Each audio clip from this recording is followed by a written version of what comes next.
Hi అమ్మ, ఎలా ఉన్నారు? రండి, గుమ్మడికాయ పెసరపప్పుతో పాయసం చేసేద్దాం. కొంచెం నెయ్యి కూడా ఎక్కువ వేసుకొని. పచ్చి గుమ్మడికాయ గ్రీన్ కలర్లో ఉంది, ఫ్రెష్గా ఉంది గుమ్మడికాయ.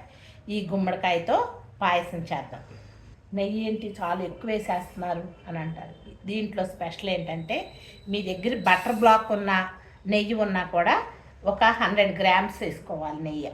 హాఫ్ కిలో గుమ్మడికాయకి ఒక 50 గ్రామ్స్ పెసరపప్పు వేసుకోవాలి. చిన్న చిన్న ముక్కలుగా కోసుకొని పైన ఉన్న పెచ్చును తీసేద్దాం. ఈ పెద్దగా ఉన్న వైపు నుంచి కోరేద్దాం మొత్తం అన్నీ. ఇదిగోండి ఇలా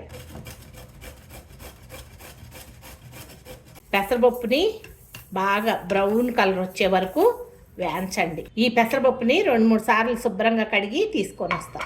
మొత్తం నేతి నేసేయండి. గ్లాస్లో ఉన్న నెయ్యినంతా. గుమ్మడికాయని ఇలా గ్రేట్ చేసాం. కాగిన నెయ్యిలో గుమ్మడికాయ తురుముని వేసేయండి. ఈ గుమ్మడికాయ తురుముని లైట్ బ్రౌన్ కలర్ వచ్చే వరకు వేయించండి. హై మీద పెట్టండి, దగ్గర ఉండండి. నెయ్యి ఇలా బయటకు వస్తాను చూడండి, సపరేట్ అయ్యింది. వేయించి కడిగి పెట్టుకున్న పెసరపప్పుని వేసేయండి. గుమ్మడికాయ మెగ్గిపోతానికి నాకు ఒక 10 మినిట్స్ పట్టిందమ్మా. సారీ, కలిపేద్దాం. తగినన్ని పాలు పోసుకోండి. ఈ పాలు కూడానమ్మా క్రీమ్ మిల్క్ పోసుకోండి, టేస్ట్ బాగుంటుంది.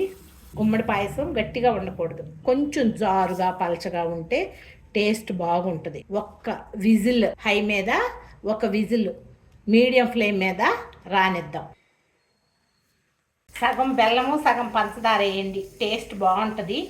ఇది ఇంత లెక్కన లేదమ్మా, మీ టేస్ట్ని తగ్గట్టుగా అడ్జస్ట్ చేసుకోండి. కొన్ని నీళ్లు పోస్తున్నాను, పొయ్యి మీద పెట్టేద్దాం, పాకం పట్టేద్దాము. ఒక 6 యాలక్కాయలని మెత్తగా పౌడర్ చేసేసుకుందాం. నెయ్యి వేసుకొని చిన్న చిన్న పలుకులుగా జీడిపప్పుని కట్ చేశానమ్మా, వాటిని వేసి వేయించుదాం. నెయ్యి ఎక్కువ ఉండాలమ్మా, మళ్ళీ రెండోసారి చెప్తున్నాను. ఈ పెసరపప్పు గుమ్మడి పాయసంలో ఇలా ఉండాలి. యాలకుల పౌడర్ని వేసేద్దాం. వేయించి పెట్టుకున్న జీడిపప్పుని కూడా వేసేద్దాం. పంచదార బెల్లం పాకాన్ని కూడా కలుపుకోండి, టేస్ట్కి సరిపడా వేసుకుందాం. ఇలా తిప్పేయండి. చాలా అద్భుతంగా ఉంటుందమ్మా, ఒకసారి మీరు టేస్ట్ చూడాలంతే. ఈ పెసరపప్పును గుమ్మడికాయ పాయసం నచ్చిందా మరి మీకు? నచ్చితే ఒకసారి చేసుకొని చూసి కామెంట్ చేయండి తల్లి. Thank you.